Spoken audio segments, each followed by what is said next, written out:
오늘 우리에게 주시는 하나님의 말씀은 시편 111편 1절로 10절 말씀입니다. 할렐루야. 내가 온 마음을 다 기울여 정직한 사람의 모임과 회중 가운데서 주님께 감사를 드리겠다. 주님께서 하시는 일들은 참으로 훌륭하시니 그 일을 보고 기뻐하는 사람들이 모두 깊이 연구하는구나. 주님이 하신 일은 장엄하고 영광스러우며 주님의 의로우심은 영원하다. 그 하신 기이한 일들을 사람들에게 기억하게 하셨으니 주님은 은혜로우시며 긍휼이 많으시다. 주님은 당신을 경외하는 사람들에게는 먹거리를 주시고 당신이 맺으신 언약은 영원토록 기억하신다. 당신의 백성에게 하신 일, 곧 문 민족의 유산을 그들에게 주신 일로 당신의 능력을 알리셨다. 손수하신 일들은 진실하고 공의로우며 주님이 지시하신 법은 모두 든든하며 영원토록 흔들리는 일이 없으니 진실과 정직으로 제정되었다. 당신의 백성에게 구원을 베푸시고 그 언약을 영원히 세우셨으니 그 이름이 거룩하고 두렵다. 주님을 경외하는 것이 지혜의 근본이다. 주님의 계명을 지키는 사람은 바른 깨달음을 얻으니 영원토록 주님을 찬양할 일이다. 지금 여러분 중에는 힘들고 어려운 일들이 참 많아서 어떻게 해야 할지, 어떤 길이 정말 가야 될 길인지 그것 때문에 마음이 힘든 분들이 많이 있으실 겁니다. 오늘 그분들에게 하나님께서 주시는 말씀의 은혜가 임하기를, 그래서 그 마음의 혼란에서 여러분이 온전히 다 구원받게 되기를 축원합니다. 저는 참 하나님 앞에 지혜를 달라는 기도를 많이 했습니다. 좋은 남편이 되고 싶고, 또 좋은 아버지 되고 싶고, 또 좋은 목사가 되고 싶고, 그런 마음은 간절하지만 어떻게 해야 그렇게 되는지를 잘 모르겠더라고요. 성도들이 상담에 올 때, 또 우리 나라와 민족의 여러 문제를 놓고 기도할 때 도대체 어느 길이 바른 길일까? 어떻게 해야 하는 것일까? 이 판단이 잘 서지 않을 때가 참 많이 있었습니다. 그때마다 하나님 앞에, 하나님 지혜를 주십시오. 뭔가 일이 잘못되어 가는 것처럼 느낄 때는 더욱 그랬습니다. 그런데 오늘 하나님께서 그 답을 주셨어요. 오늘 말씀에서 오늘 시편 111편 10절 말씀에 주님을 경외하는 것이 지혜의 근본이라. 저는 설교를 준비하면서 모르던 말씀은 아니었는데도 이 말씀이 너무나 분명하게 깨달아지면서 그렇게 눈물이 많이 나더라고요. 여러분들에게 그 은혜를 나누고 싶은데 짧은 시간이라 정말 성령께서 도우시기를 간절히 기도하는 마음입니다. 여러분, 경외함이라고 하는 것은 두려워하는 마음의 일종입니다. 그러나 무서워서 벌벌 떠는 두려움하고는 다릅니다.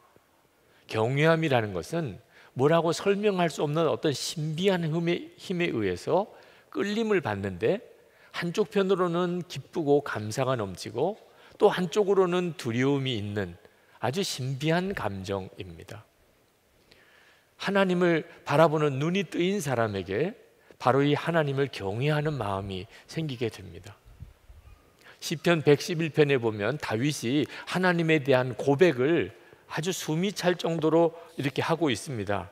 요약을 하면 하나님은 장엄하시고 영광스러우시며 의로우시며 기이한 일을 행하시며 은혜로우시며 긍휼이 많으시며 우리를 먹이시고 언약을 영원토록 기억하시며 진실하시고 공의로우시며 영원토록 흔들림이 없으신 분이라는 것입니다. 우리 중에 다윗의 이 고백에 대해서 무슨 이의를 제기할 사람 한 사람도 없을 겁니다.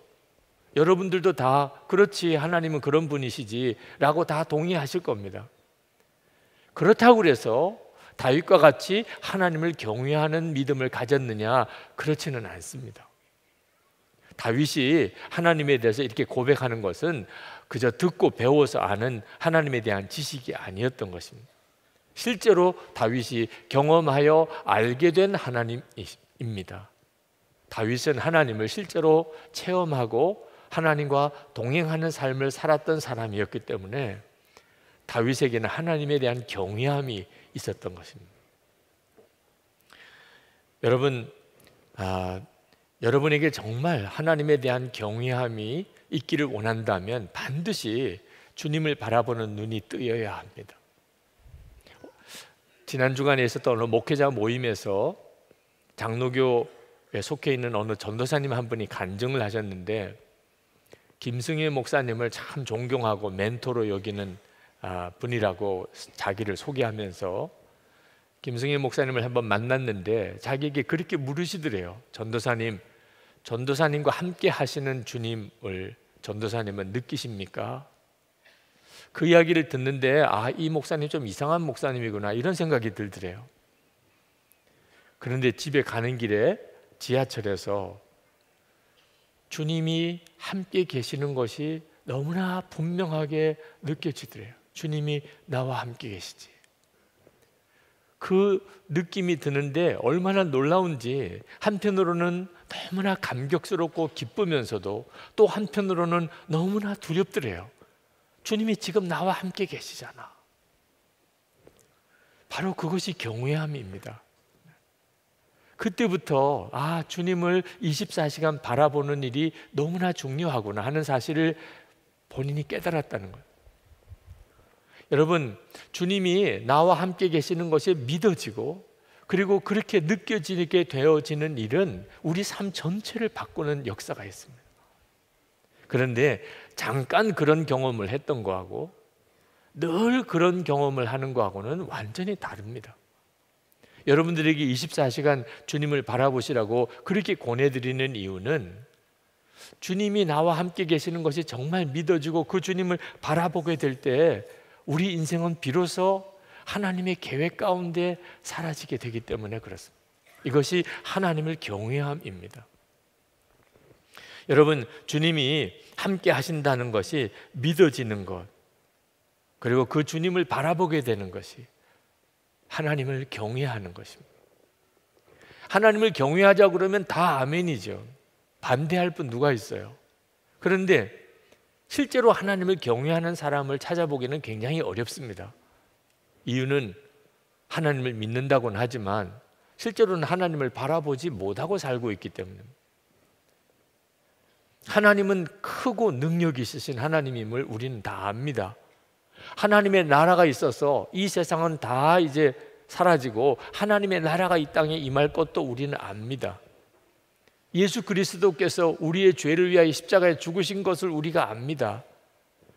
그 주님은 지금 나와 함께 계신 것도 우리는 다 압니다. 여러분, 이 일들이 얼마나 놀라운 것인 줄 아시죠? 정말 믿어지지 않을 정도로 놀라운 성경의 진리고 그리고 복음이잖아요. 이 엄청난 사실을 믿는다고 하면서도 기쁨도 없고 감격도 없이 사는 것도 또 현실적인 실제입니다. 그러다가 하나님의 어떤 기도 응답을 체험했거나 또는 하나님의 역사가 나타나는 것을 경험했을 때 마치 이전까지는 하나님을 전혀 안 믿었던 것처럼, 와, 하나님 정말 살아계시구나, 하나님은 정말 놀라우신 분이구나, 호들갑을 떱니다. 마치 하나님을 정말 안 믿었던 것처럼.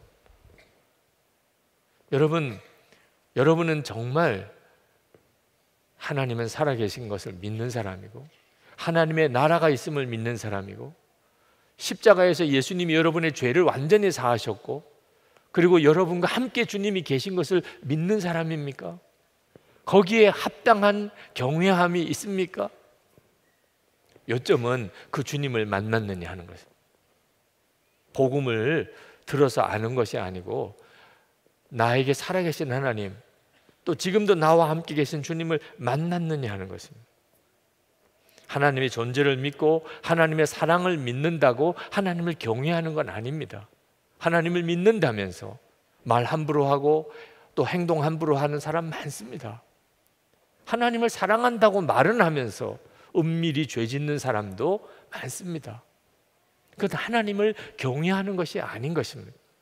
하나님을 바라보지 못하면 절대로 하나님을 경외할 사람 없습니다. 어떤 사람이 진짜 하나님을 경외하는 사람인지는 말만 들어보아도 알 수 있습니다. 시편 34편 11절에 너희 자녀들아 와서 내 말을 들으라. 내가 여호와를 경외하는 법을 너에게 가르치리라. 그리고는 13절에 내 혀를 악에서 금하며 내 입술을 거짓말에서 금할지어다. 하나님을 경외하는 사람은 말이 다르다는 겁니다. 참 부끄러운 고백이지만 몇 주 전에 예배를 다 드리고 그리고 이제 집에 들어가는데 알지 못하는 번호가 계속 전화가 걸려와 있더라고. 그래서 그 전화를 받아보니까 형사래요, 자기가. 그러면서 아니 남의 차를 이렇게 부딪히고 그냥 뺑소니 치는 법이 어디 있느냐, 빨리 경찰서로 나오라는 겁니다. 너무 황당하더라고요. 나 하루 종일 교회에서 예배드리고 설교하고 그리고 교회에서 회의하고 그리고 이제 집에 돌아가는데 무슨 남의 차를 부딪힌 적이 있겠어요. 그때 딱 느낌이 보이스피싱이구나, 그게 딱 느낌이 오더라고요. 아, 나를 이렇게 얽어매려고 하는구나. 그래서 말도 안 된다고 그랬어요. 아니 분명하다는 거예요. 증인이 있다는 겁니다. 고발이 들어왔대요. 그래서 제가 마음대로 하세요. 네. 마음대로 하시라고요. 그랬어요. 네. 그리고 전화를 끊었습니다. 그렇지 않아도 막 하루 종일 사역이 끝나고 피곤한데 자꾸 그런 전화가 걸려오니까 짜증이 나더라고요. 근데 계속 또 전화가 와요. 그래서 아주 차단을 시켜버렸어요. 근데 참 창피하게도 우리 교회 차량이 다 제 이름으로 돼 있더라고요. 저희 교회 차 운행하시는 분 한 분이 그날 어느 차를 이렇게 부딪히고 지나가셨는데 운전하시는 분은 그걸 모르셨던 것 같아요. 근데 그 차 주인이 보고 그 차 번호를 신고를 한 겁니다. 아, 그 형사한테 얼마나 미안하든지. 네. 가서 이제 해명도 하고 또 합당한 모든 그 배상도 다 하게 했지만 그 형사가 뭐라고 생각했겠어요? 그 선한 목자교회 담임 목사 보통 성질 아니더라 그랬을 거 아니에요. 아, 그때부터 제 마음에 앞으로 보이스피싱 하는 사람에게도 친절하게 해야 되겠다 그런 생각이 들었어요. 그 사람에게도 전도해야 되잖아요. 네. 우리가 하나님을 경외할 때의 말과 하나님을 경외하지 않을 때의 말은 완전히 달라집니다. 그 핵심은 그 순간에 주님을 바라보았느냐 하는 것입니다. 예수님께서 지극히 작은 자 하나에게 한 것이 곧 나에게 한 것이라 그렇게 말씀하셨는데 우리가 어떻게 모든 사람을 예수님께 하듯이 할 수 있겠어요? 근데 어려운 일이 아닙니다. 항상 주님을 바라보면서 사람을 대하면 그러면 어떤 사람에게든 죽게 하듯 하게 됩니다.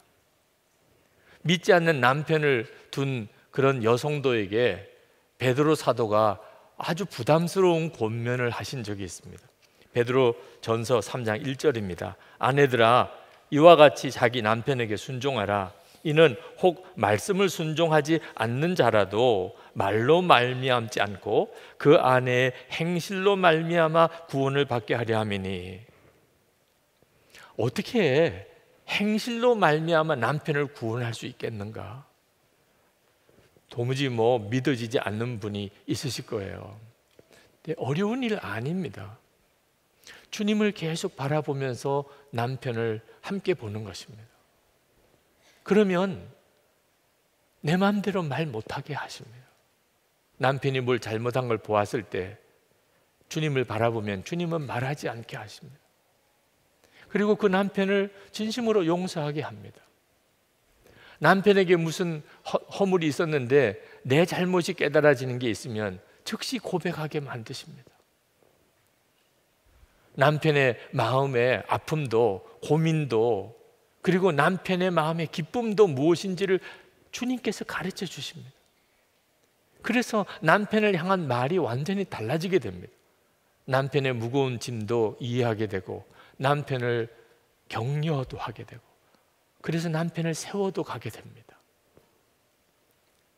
언제까지 믿지 않는 남편이 구원받게 되기를 기다려야 합니까? 그렇게 질문하시는 분이 계셨는데, 남편 구원받기를 계속 기다리면 결국 뒤집어 놓게 됩니다. 정말 끝까지 기다릴 수 없습니다. 오직 함께 하시는 주님을 주목하는, 그리고 순간순간 주님을 주목하고 있음을 기뻐하는 것입니다. 그러면 끝까지 하나님이 역사를 이루실 수 있습니다. 주님을 바라보는 것이 답입니다. 그게 경외함입니다.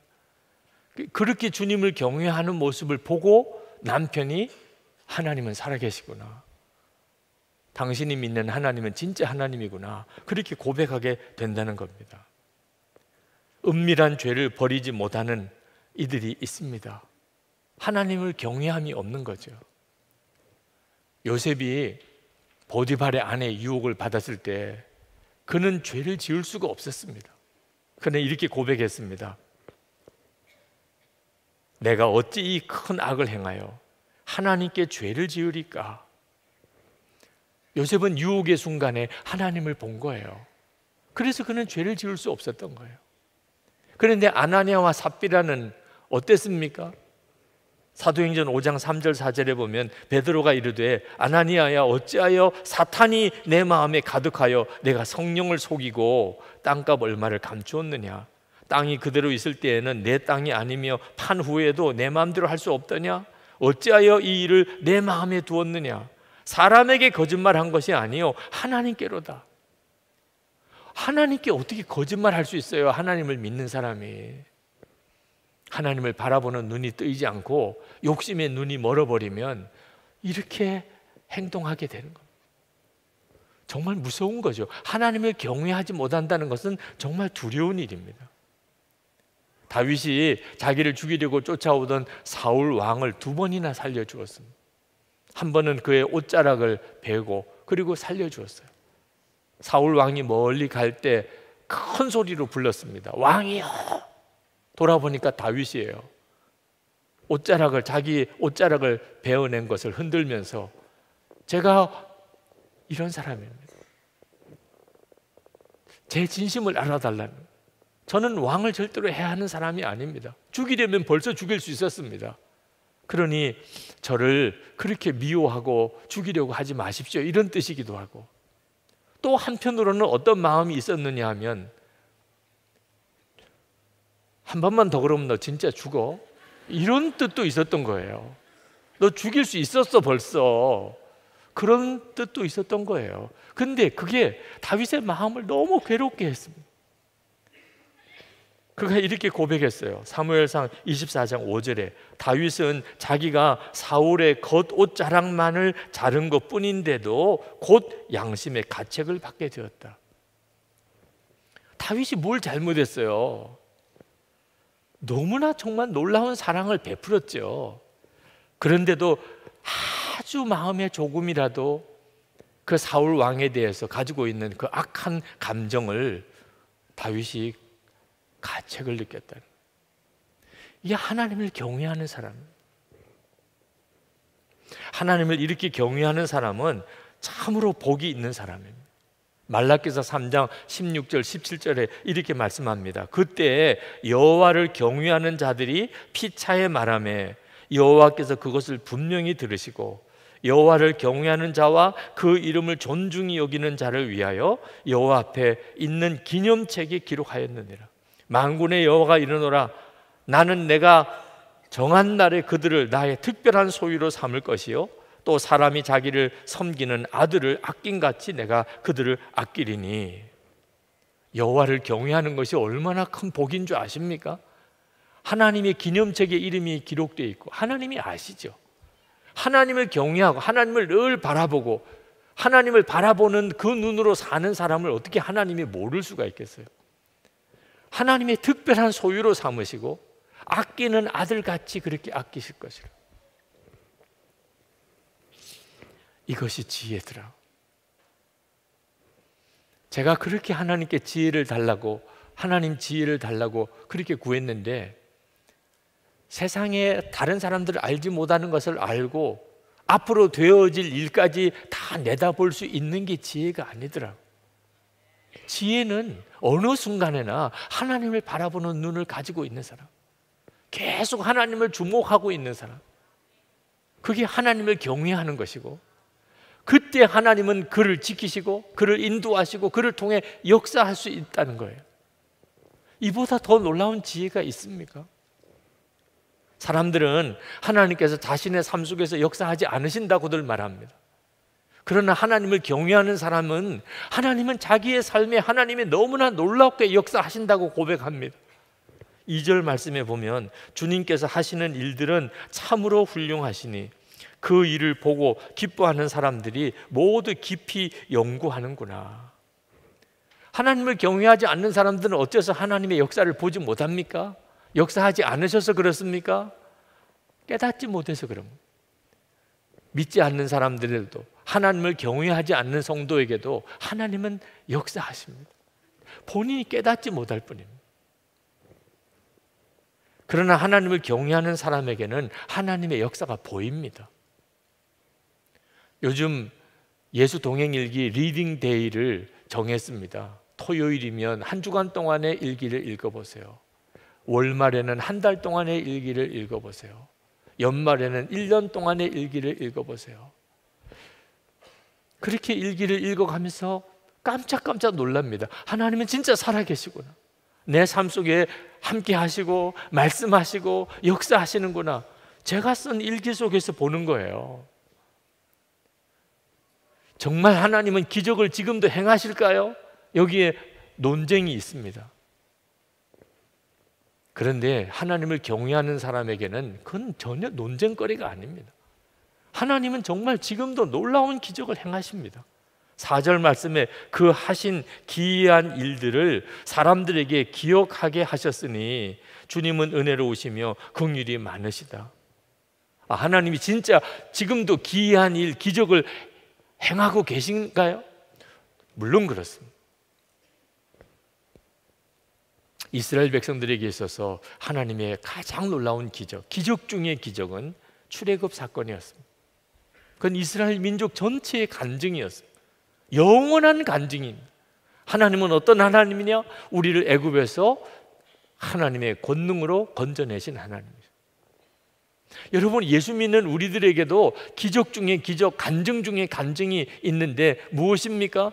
나 같은 죄인이 예수님을 믿고 하나님의 자녀가 된 것입니다. 여러분, 이거 진짜 놀라운 기적 아닙니까?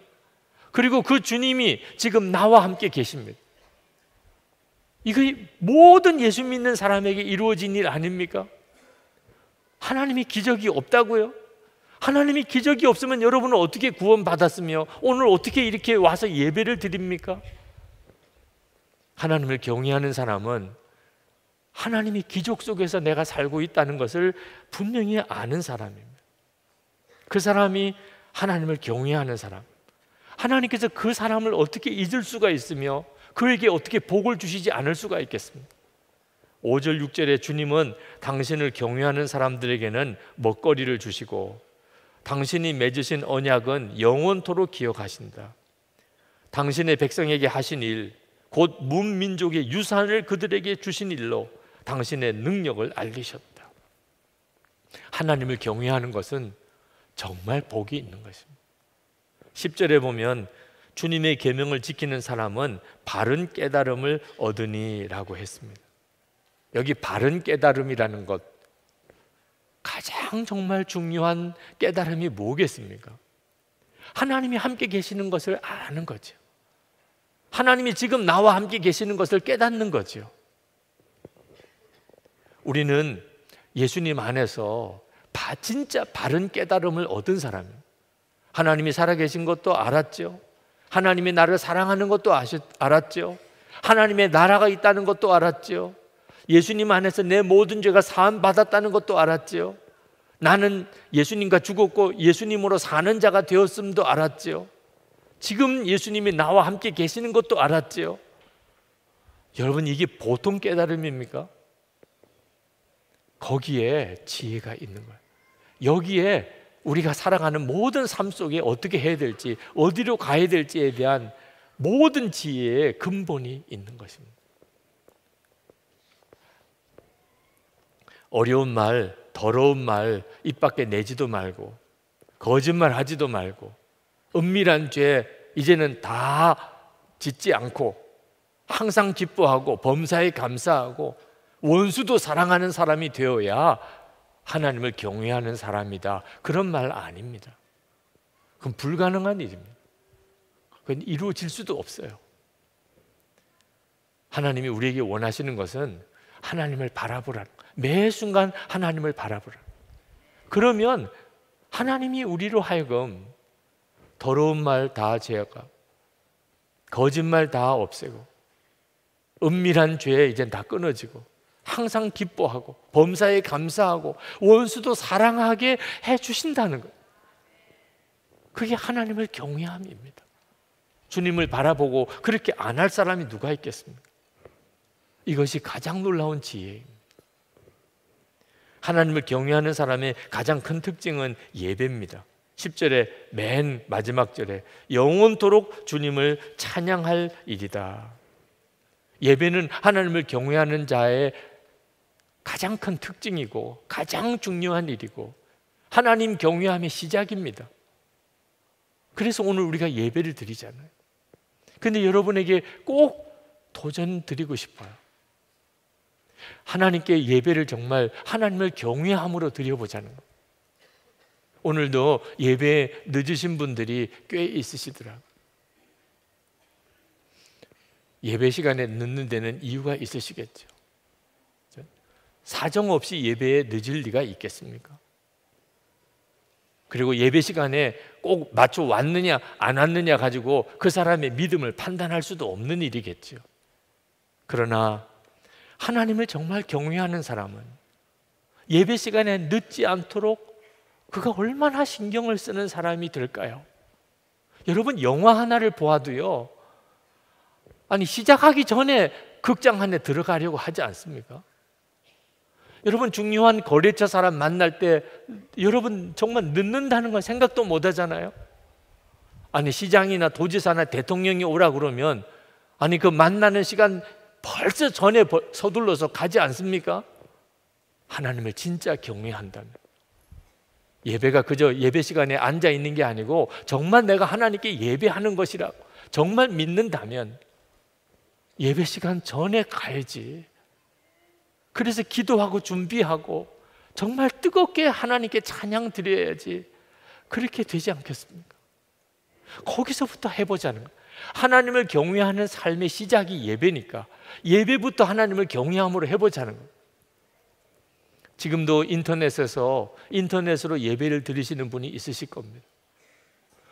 그럴 수밖에 없는 사정이 있을 거예요.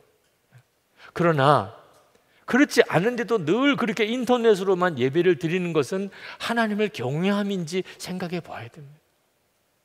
예배는 보는 게 아니고 성도들과 함께 하나님께 나아가는 것이기 때문에 그렇습니다. 하나님을 경외함이 예배의 가장 중심입니다. 그때 예배를 통해서 우리는 세상을 이길 힘을 얻게 된다니까요. 지난 세월을 가만 돌아보면 나는 그저 종교 생활을 했을 뿐이지 진짜 하나님을 경외함이 없었구나, 그게 깨달아지시는 분이 있으실 겁니다. 두려워하지 마세요. 하나님은 여러분들을 하나님을 정말 경외하는 사람으로 만드실 수 있어요. 능히 그러실 수 있어요. 모세는 살인자였고 도망자였습니다. 그런데 하나님께서 그 모세를 이렇게 쓰셨어요. 그 후에는 이스라엘에 모세와 같은 선지자가 일어나지 못하였나니 모세는 여호와께서 대면하여 아시던 자요. 신명기 34장 10절에 그렇게 말씀하셨어요.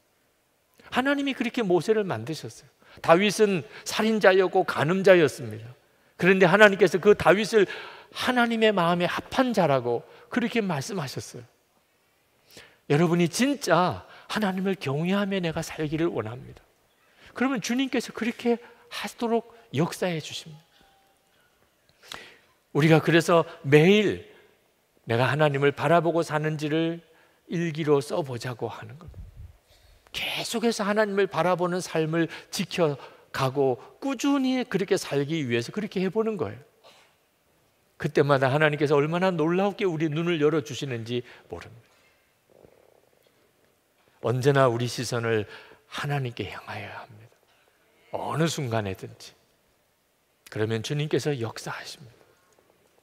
여러분이 무슨 말을 하든지, 무슨 결정을 하든지, 무슨 행동을 하든지, 사람이 있든지 없든지 중요한 분은 하나님이십니다. 여러분이 그렇게 살면 여러분에게는 하나님을 경외함이 있는 것입니다. 그리고 하나님께서 하나님을 경외하는 자에게 주신 놀라운 은혜와 복을 누리게 됩니다. 오늘 이 시간 우리가 정말 우리의 마음의 중심을 하나님께 올려드릴 결단을 했으면 좋겠습니다. 우리 다 일어나셔서 찬양을 함께 부르시고 기도했으면 좋겠습니다. 시선이라는 찬양입니다. 여러분의 마음의 눈을 떠고 그리고 정말 주님을 바라볼 수 있게 되기를 그렇게 갈망하는 마음으로 우리 찬양을 부르시겠습니다.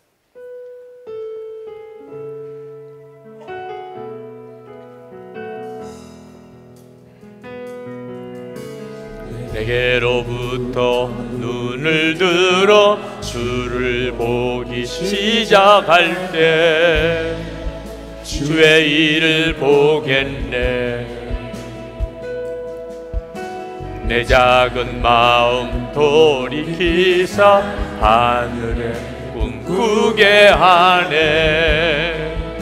주님을 볼 때 모든 시선을 주님께 드리고 살아계신 하나님을 느낄 때 내 삶은 주의 역사가 되고 하나님이 일하기 시작하네. 성령이 나를 변화시켜 모든 두려움 사라질 때 주의 일을 보겠네. 황폐한 땅 한가운데서 주님 마음 알게 되리. 주님을 볼 때 모든 시선을 주님께 드리고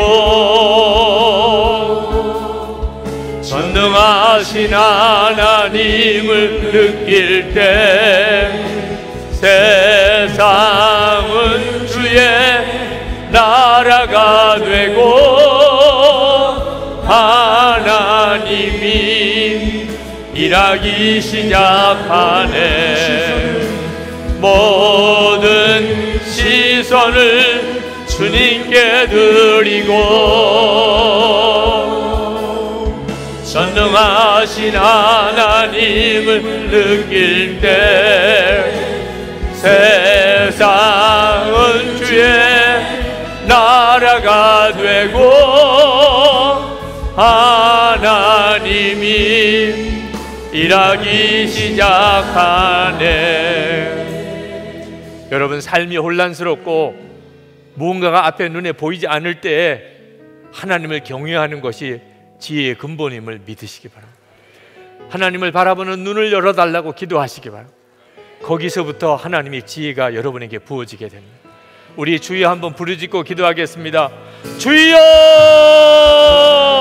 할렐루야. 크고 놀라운 하나님의 은혜를 감사하며 찬양을 드립니다. 우리를 하나님 붙드시고 역사하신 하나님의 놀라우신 은혜에 감사드립니다. 주의 사랑하는 성도들 하나님의 경외하는 자로 다 일어설 수 있게 되기를 원합니다. 하나님이 나라 곳곳에서 우리의 가정과 일터에서 교회와 모든 공동체 안에서 하나님의 나라를 위하여 그렇게 쓰임받는 귀한 주의 종들이 되게 하여 주시기를 원합니다. 하나님, 지혜가 너무나 필요합니다. 하나님, 어떻게 가야 할지, 어떤 게 옳은 것인지, 하나님 어떤 것이 하나님의 뜻인지 우리에게 너무나 지혜가 필요합니다. 하나님, 주를 주목하고 주님만 바라본 전심으로 주님만 바라본 역사해 주소서. 오늘도 하나님 주의 역사하심을 기대합니다. 하나님의 놀라우신 은혜를 기대합니다. 사랑하는 성도들 위해 부으신 하나님 역사를 기대합니다. 주님. 할렐루야. 놀라우신 하나님의 은혜를 감사합니다. 하나님, 저희들이 다 주님 앞에 일어섰습니다. 하나님, 우리가 주를 바라보기를 진심으로 갈망합니다. 혼란스럽습니다. 어떤 게 더 옳은지, 어느 길이 정말 가야 될 그 길인지 알기 어려울 때가 많습니다. 하나님, 개인적으로든 우리 가정 문제든 우리의 일터에서든 하나님 교회 공동체 안에서든 한국 교회와 나라와 민족을 놓고 하나님, 때때로 하나님 지혜가 없어서 안타까울 때가 많습니다. 하나님을 경외하는 것이 지식의 지혜의 근본이라고 하셨습니다. 주여, 이 시간에 온전히 주를 주목합니다. 하나님, 답을 주소서. 명확하게 알게 하소서. 주를 온전히 따라가게 하소서. 하나님의 놀라우신 은혜를 우리 가운데 부으셔서 우리가 하나님을 경외하는 자로 그렇게 서게 되기를 원합니다. 우리가 사는 곳곳에서 하나님을 경외하는 자로 그렇게 서게 하시고, 하나님, 오늘도 약속하신 놀라운 복을, 놀라운 은혜를 부어주소서. 오늘도 하나님께 예배하고 전심으로 감사의 예물을 주께 올려드린 성도들을 주님 받으셨습니다. 하나님을 정말 사랑합니다. 주님 기뻐하는 뜻대로 살기를 원합니다. 하나님, 이 마음, 이 중심 그대로 그렇게 한 주간 동안을 살게 하소서. 오늘 하나님께 예배드린 바로 이 마음으로 한 주간을 살게 하소서. 하나님, 사랑하는 성도들의 삶 속에 주의 은혜를 덮으시고, 그리고 마음의 심령에 주의 인도함을 주시고, 하나님, 가정에서 부부와 부모와 자녀 사이에 하나님의 놀라운 기적을 주시고, 그리고 성도들의 기업을 지켜주소서. 몸이 병든 이들은 오늘 돌아갈 때 깨끗하게 고침을 받고 가게 하소서. 하나님, 이 나라와 민족에도 하나님의 인도하심이 필요합니다. 아버지 하나님, 하나님의 손에 부탁합니다. 하나님, 지금 진행되고 있는 남북 관계가 하나님 어떤 정권의 유지를 위해서 사람의 지혜와 하나님 신념에 의해서 되어지지 않게 하시고 오직 하나님의 역사로 되게 해 주시옵소서. 이 민족의 진정한 복음의 통일이 이루어지게 하소서. 동성애 합법화 등으로 하나님을 대적하는 생각이 너무나 확산되고 있습니다. 이때 교회가 하나님 정말 정결하게 하시고 성도들이 거룩하게 하시고, 그래서 우리의 말과 우리의 행동에 권세가 있게 하여 주시옵소서. 하나님, 김국기 목사님, 김정욱 목사님, 최춘길 선교사님, 중국의 온성도 목사님, 이렇게 억류되어 있는 주의 종들, 지금 있는 그 자리에서 하나님을 경외하게 하소서. 눈동자같이 하나님 지켜주소서. 속히 풀려나게 하소서. 우리 열방에 나가 있는 선교사님들, 또 나가 있는 우리 단기 선교팀, 우리 교우들 하나님의 손에 부탁합니다. 저들의 모든 순간에 주를 바라보며 주의 인도함을 받게 하시고 하나님의 은혜의 통로로 그렇게 사용해 주시옵소서. 오늘도 전심으로 하나님께 예배하고 돌아가는 모든 성도들 위해 우리 주 예수 그리스도의 은혜와 하나님의 사랑하심과 성령의 교통하심이 함께 하시기를 축원하옵나이다. 아멘.